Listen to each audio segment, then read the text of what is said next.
What's good, guys? Welcome back to another gym vlog, chest and bicep day. Jumping straight into it with bench. Had about 80 kg on the bar, 2.5 kg up from last session. Got 3 reps, which I was pretty chuffed with.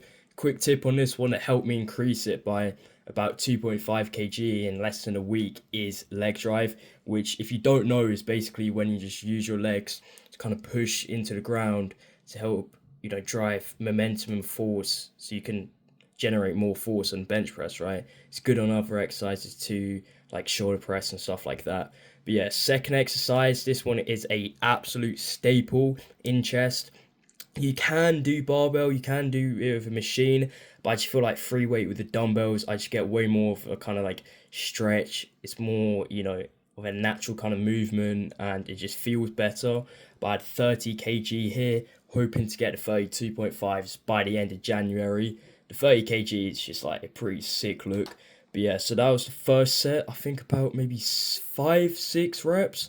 So the second set, I was aiming to get like, again, similar 5-6 reps.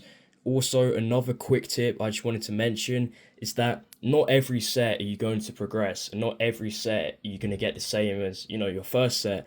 And that's just a normal process. It happens. You don't need to beat yourself up about it. Some days are good, some days aren't. It depends on a lot of factors, such as, sleep, if you're carved up, which I'd recommend taking like 100 plus grams of carbs pre-lift. It just gives you way more energy, right?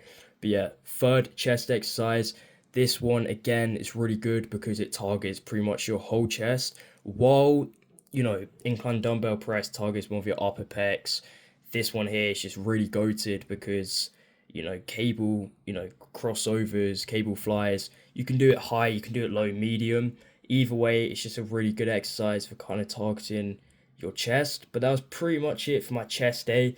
I only do 3 exercises. You can do 4, but what you really need is, a flat movement, an incline movement, and then a movement that puts your chest into a stretched position, such as pec deck or cable crossovers, right? But yeah, so I wanted to hit some biceps. Normally do push, but thought why not?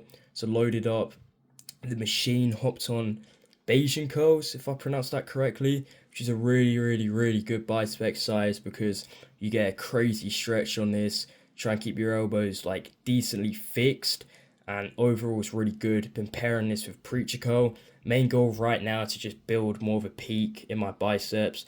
I feel like they kind of look like a barrel, if that makes sense at times. They're kind of like flat and round, so I just want to build more of a peak. But yeah, I can't lie, I've been noticing a lot more fullness and leanness with MK677. This isn't me like recommending taking it, do your own research beforehand, but it has definitely improved my sleep recovery, and I've noticed some good gains in the gym, feeling a lot fuller, right? And also what I have done is I've been taking like 10 grams of creatine, super loading it for the past week.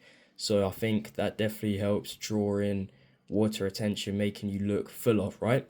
But if I were to give out 3 supplements for the gym, if you were starting out or if you're intermediate, I would 100% recommend creatine. It's vital. It just helps build more muscle mass, increases strength, right? So creatine is a vital one you should get. Try and get monohydrate.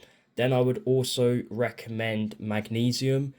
Magnesium before bed just helps really improve your sleep, which improves sleep obviously directly correlates with improved recovery. And then the third one, a lot of people might think is protein powder, but you don't necessarily need it, right? If you're getting enough protein from other sources, a lot of protein powders can have like harmful chemicals in it. So the third one I would recommend is either between omega 3s, because they're just really good overall for like brain health and stuff like that, or I would caffeine, because caffeine, if you count it as a supplement, but I'm talking like pre-workout, which helps really fuel your lifts and you get more out of it in my eyes. But yeah, I'll make another video on supplements and another one. That's pretty much it for the video. Preach code to end it off. Stay tuned for more. Catch you in the next one.